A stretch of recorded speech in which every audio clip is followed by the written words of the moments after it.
So, as CEO of Kink, you really sought to modernize what at that point was a 20-year company.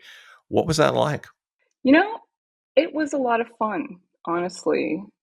I think that it was a huge change moving out of the armory. We'd been there, I had worked there in that building, in that giant castle for years and Yeah, years, yeah, 7.5, 8 years. And that so was a cool place. it was really amazing. Hmm. Although it also didn't have heat or air conditioning. So, Oops. pros and cons. Well, San Francisco, you don't need air conditioning in San Francisco. That's for darn sure. I don't know, Bruce. Climate change has made some pretty uncomfortable days, even in the Bay. Yeah, maybe I'm thinking of the days when I lived in the Bay Area, because what I remember is nobody had air conditioning then.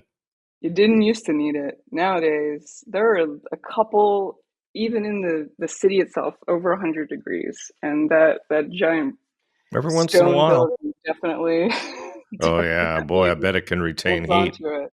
Yeah. Oh yeah.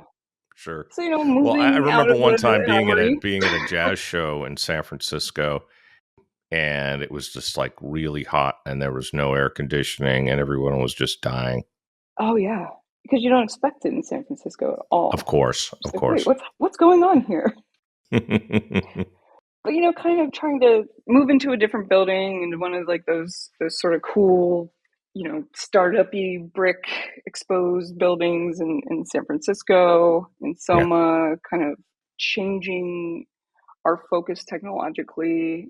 You know, Right. I really benefited from having the support of the founder. I don't think I could have made the changes I did or move the company forward in the ways that I was able to without his trust. So on the one Sure. hand, it was crazy and really difficult to kind of turn a giant cruise ship. You don't turn them on a dime, but Mhm.